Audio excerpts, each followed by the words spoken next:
நெல்லை மேலப்பாளையத்தில் தமிழக வாழ்வுரிமை கட்சியை சேர்ந்தவனை தமுமுகவினை சேர்ந்த ஒருவன் தாக்கியிருக்கிறார். சம்பவம் எங்க அப்படின்னு பார்த்தோம்னா, மேலப்பாளையத்தில் இருக்கக்கூடிய பாத்திமா நகர், அது பக்கத்துல இருக்கக்கூடிய பக்ருதீன் அவருடைய மகன் முகமது யாசர் அராஃபத் இவர் தான் அந்த புகாரை கொடுத்திருக்கிறார். அவர் என்ன சொல்றாரு அப்படின்னா, நான் 7 ஸ்டார் கம்பெனில நான் வேலை பார்த்து கொண்டிருக்கிறேன். அப்ப நான் கம்பெனில என்னோட ஆபீஸ்ல இருக்கும் பொழுது இந்த தமுமுகவினர் வந்து ஒரு கூட்டமாக வந்தார்கள். வந்து இந்த அலுவலகத்தினுடைய கதவை எல்லாம் உடைத்து கொண்டு என்னை மண்டையிலேயே தாக்கியிருக்கார்கள், என்னை கொடூரமாக தாக்கியிருக்கார்கள். இப்போ அவர் மருத்துவமனையிலையும் அனுமதிக்கப்பட்டிருக்கிறார். அங்கிருந்து தான் அவர் இந்த எஃப்ஐஆரையும் கொடுத்திருக்கிறார். அவர் வந்து யார் யாரையெல்லாம் அதில் சொல்றாருன்னா, KS ரசூல் மைதீன் அவருடைய தூண்டுதலின் பேர்ல தான் இந்த தாக்குதல் நடந்திருக்கு. அந்த KS ரசூல் மைதீனுடைய பையன், அப்புறம் இன்னும் ஒரு சில பேர் வந்து என்னை தாக்கினார்கள் அப்படின்னு சொல்லி தெரிவித்திருக்காரு. அது இன்னைக்கு சோசியல் மீடியாலாம் கூட வைரலாக போய் கொண்டிருக்கிறது. இல்லை, நான் கடைசியாக வந்த தகவல் என்ன அப்படின்னா, அவர் ரசூல் மைதீன் பையன் அதில் A1 அக்யூஸ்ட் ஆகும். இப்போ ஏதோ ரசூல் மைதீனையும் அந்த வழக்கில் சேர்த்து விட்டார்கள் அப்படிங்கிற மாதிரி செய்தி வருது. அது உறுதிப்படுத்தப்பட வேண்டும். இதை சேர்த்துருக்காங்கன்னு இப்போ சொல்கிறாங்க. ஏன்னா இது இவ்வளோ பெருசானதுக்கப்புறம், இந்த இஷ்யூ ஆனதுக்கப்புறம் இதில் என்னென்னா, இவங்க 2 பேருக்கு இடையில் ஏதோ ஒரு தவறான வியாபாரம் ஏதோ ஒரு விஷயத்தில் தான் சண்டை வந்ததாகவும் சொல்கிறார்கள். அது என்னங்கக்கூடியது நமக்கு உறுதிப்பட தெரியாது. இதில் கவனிக்க வேண்டிய விஷயம் என்ன அப்படின்னு சொன்னாலே, இந்த மாதிரியான தமுமுக இந்த மாதிரியான அமைப்புகள் மேலப்பாளையம், திருநெல்வேலியை சுற்றி வட்டார பகுதிகளில் இந்த மாதிரி ஒரு அடிப்படை சாம்ராஜ்யத்தை கொஞ்ச காலமாக நடத்தி வருகிறார்கள். இதில் ரொம்ப வருத்தப்படக்கூடிய விஷயம் என்ன அப்படின்னு சொன்னான்னா, இதில் பிஜேபிக்காரர்களும் சிலர் கூட இந்த ராக்கெட்லலாம் இருக்காங்க அப்படிங்கக்கூடியதும் நமக்கு செய்தி வருது.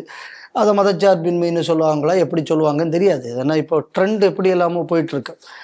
இதில் எதை கவனிக்கணும் அப்படின்னு சொன்னால், இந்த சம்பவம் நடக்கிற நேரத்தில் முதல்வர் ஸ்டாலின் விழா கொண்டாடுவதற்காக திருநெல்வேலியில் இருக்கிறார். நல்லா தெரிஞ்சுக்கணும். அப்போ இதில் இருக்கும்போது நீங்கள் வந்து அந்த வாழ்வுரிமை கட்சியை சார்ந்தவங்க அவங்க தான் ஒரு வீடியோவும் போடுறாங்க. அப்போ அந்த வீடியோவில் வந்து பார்த்தீங்கன்னா, கூட்டமாக வந்து இவங்க அடிக்கிறாங்க. அந்த தம்பி மேலே அந்த ரத்தமெல்லாம் இருக்கு. அப்போ அதில் வந்து ஒரு ஆள் நீங்கள் பார்த்தே அப்படின்னு சொன்னான்னா, ஒரு பல கலர் தாடி இருக்கும். அதாவது என்னெல்லாம் கலர் வந்து பட்டறையில் இருக்குமோ அது அவ்வளோத்தையும் அடித்து வச்சா எப்படி இருக்குமோ அந்த மாதிரி ஒரு கலரில் தாடி வச்சுட்டு, அந்த ஆளுக்கு பேர் தேயிலை மைதீன்னு பேர். இந்த தேயிலை மைதீன் அந்த இதில் வர்றாரு, அந்த வீடியோவில், அந்த தமிழக வாழ்வுரிமை கட்சி காட்டக்கூடிய வீடியோவில். இதே தேயிலை மைதீன் அப்புறம் முதல்வர் ஸ்டாலினோடு இருக்கக்கூடிய போட்டோலையும் இருக்கு. நடக்குது சம்பவம். இப்போ நம்ம கேள்வி என்ன அப்படின்னு சொன்னால், இவ்வளோ பெரிய தாக்குதல் நடந்திருக்கு. இந்த தாக்குதலில் இப்போ தமுமுக இவங்க கூட்டணி கட்சி. அப்போ இந்த மாதிரியான சம்பவத்தில் ஈடுபடுபவர்களை இன்று திமுக அரசு இன்று காப்பாற்றுகிறதா? இல்லை, தெரியாது அப்படின்னு நீங்க சொல்ல முடியாது. ஏன்னா அவன் போட்டிருக்கிற வீடியோலேயே இந்த ஆள் வரான்.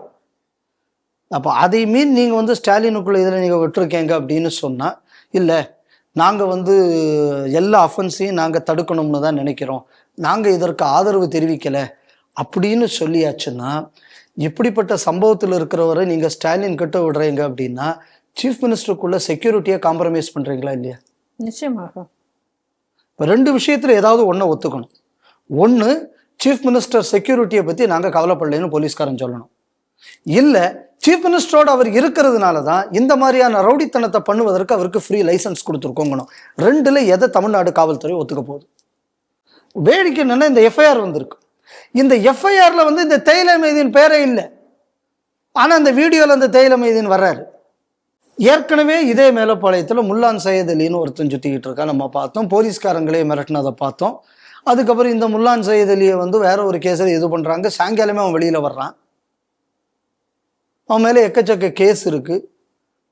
டாக்டர் ஸ்ரீதரை வெட்டி கொண்ட கேஸில் வந்து அவனுக்கு அக்யூட்டல் ஆச்சு. அதுக்கப்புறம் ஒரு போலீஸ் இன்ஃபார்மர் இருக்கக்கூடிய ஒருத்தர் அப்படின்னு சொல்லி ஒருத்தரை வெட்டி கொள்றாங்க. அதுலேயும் அந்த கேஸும் அக்யூட்டல். அதுக்கப்புறம் நீங்கள் பார்த்தீங்க அப்படின்னு சொல்லியாச்சுன்னா, ஒரு ஷரியா முறையில் வந்து தீர்ப்பு கொடுக்குறாங்க. ஒரு பெண்ணுக்குள்ள நடத்தை சரியில்லைன்னு அந்த பெண்ணை வெட்டி கொள்றாங்க. அதில் அந்த ஆளுக்கு கன்விக்ஷன் ஏதோ 1 வருஷம் ஏதோ சென்டென்ஸ் சர்வ் பண்ணுற அப்படி. அதுக்கப்புறம் பார்த்தாச்சுன்னா, பிஜேபி ஆஃபீஸ் அங்கே பாம்பிளாஸ்ட் கர்நாடகா, அதுக்கு அந்த ஆயுதங்கள் இதெல்லாம் ட்ரைனிங் பதிக்க வச்சது, இந்த மாதிரியான கேஸில் அச்சம்புதூர் ஸ்டேஷன் கேஸ்லேயும் அந்த ஆள் அக்யூஸ்டு ஃப்ரீயாக ரோம் பண்ணிக்கிட்டு இருக்கான். இன்னைக்கு இது இப்போ அந்த ஆள் எக்கச்சக்கமாக சொத்து வச்சுருக்கான். அப்ப நம்ம எதை கவனிக்கணும் அப்படின்னு சொன்னா, தொடர்ந்து மேலப்பாளையத்துல இந்த மாதிரியான பயங்கரவாத அமைப்புகளை, இந்த மாதிரியான அமைப்பை சேர்ந்தவர்களை, இவங்கள நீங்க என்ன கிரைம் வேணாலும் பண்ணலாம், நீங்க என்ன சம்பாத்தியம் வேணாலும் சம்பாதிச்சுங்க, எதையுமே கண்டுக்க மாட்டோம் அப்படின்னு சொல்லி இவர்களுக்கு லைசன்ஸை இந்த அரசாங்கம் கொடுத்திருக்கிறதா அங்கக்கூடிய கேள்விக்கு பதில் சொல்லும். அதனால இப்போ நீங்க ஸ்டாலின் கூட, இப்ப நீங்க ஸ்டாலின் பக்கத்துல இருந்து ஒருத்தன் இப்போ உள்ள வரான், அதுவும் ரூம்ல, பொதுக்கூட்டம் ஸ்டேஜில் இல்லை, பிரைவேட் ஆடியன்ஸு, அந்த ஒரு 3-4 நபர்களோட இருக்கிற மாதிரி தான் ஃபோட்டோ வருது, ஸ்டேஜ் ஃபோட்டோ வரல. அப்போ ஒரு பிரைவேட் ஆடியன்ஸில் சிஎம்ஐ சந்திக்க போவதுக்கு முன்னாடி நீங்கள் இந்த மாதிரி ஒரு அக்கரன்ஸ் நடக்குது, அந்த வீடியோ வருது, அப்படிப்பட்ட ஒரு ஆளை நீங்கள் சிஎம்மோட நீங்கள் பார்க்க விடுறாங்க அப்படின்னு சொன்னால் இதெல்லாம் தெரியாது அப்படின்னு இந்த அரசாங்கம் சொல்லிச்சுன்னா, அப்போ இந்த போலீஸ்காரர்கள் சிஎம்ஐ செக்யூர் பண்ணக்கூடிய தகுதியற்றவர்கள் இங்கே கூடியதையாவது ஒத்துக்கணும். அப்போ மேலப்பாளையத்தில் பயங்கரவாத சாம்ராஜ்யத்திற்கு தமிழக அரசும் திமுக அரசும் துணை போகிறது. இது இந்த செய்தியிலிருந்து நம்ம பார்க்க வேண்டியது. இதுக்கு முன்னாடி பல வழக்குகள்லையும் ஏன் அக்யூட்டல் வருது? சரி, எப்படி நீங்க அவன் வருவான், பண்ணுவான், போவான்னு இவனை எதிர்த்து எவங்க சாட்சி சொல்ல வருவான் கோர்ட்டுக்கு? கவர்மெண்ட்டே எப்படி ப்ரொடியூஸ் பண்ணும்?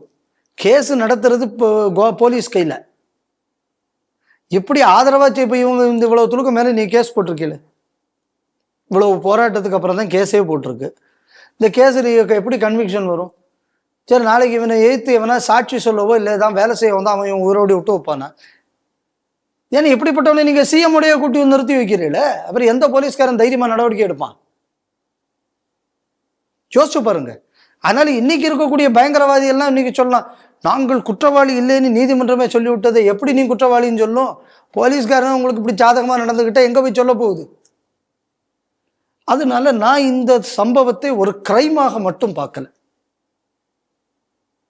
இது முதல்வர் இருக்கக்கூடிய நேரத்திலேயே இந்த மாதிரி ஒரு விஷயம் நடக்குமே ஆனால் பாக்கி நேரம் இவங்க என்னெல்லாம் பண்ணுவாங்கன்னு நீங்க கற்பனை பண்ணி பாருங்க.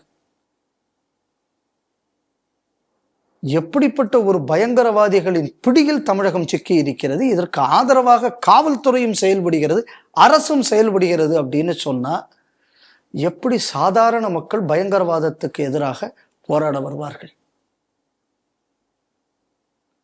அதனால இதை ஒரு சாதாரண வழக்காக பார்க்காமல், இப்படி ஒரு தேயிலை மைதீன் அங்கேயும் போறான், அவன் சிஎம்டியும் இருக்கிறான் அப்படின்னு சொன்னா அரசு இதற்கு பதில் சொல்ல வேண்டும். கூட்டணி கட்சியில தமிழ்நாடு முஸ்லிம் முன்னேற்ற கழகம் இருக்கும் காரணத்தினால் அவங்க என்ன வேணாலும் பண்ணலாம், நீங்க லைசன்ஸ் கொடுத்துருக்கீங்களா? இப்ப இதுல இந்த ஊர்ல இருக்கிற பலர் இப்போ பெங்களூர்ல பரப்பன அக்ரஹார ஜெயில் இருக்கு, அங்க பல அல்லுமாக்காரன் அடைச்சி வச்சிருக்காங்க வேற பல கேஸ்ல. அவங்களுக்கு இவங்களுக்கு பாலமாகவே பலர் இந்த ஏரியால இருந்துகிட்டு இருக்காங்கிற மாதிரி எல்லாம் செய்திகள் வருகிறது. ஸோ அப்படிப்பட்ட ஒரு அக்யூஸ்ட் இப்படி ஒரு ஃப்ரீ ரன் சிஎம்ஓடையும் நிற்கக்கூடிய ஒரு நிலை இருக்கிறதுன்னா ஒரு சாதாரண பாமரனுக்கு என்ன பாதுகாப்பு இந்த தமிழகத்தில் கிடைக்கும் என்பதை யோசித்து பாருங்கள்.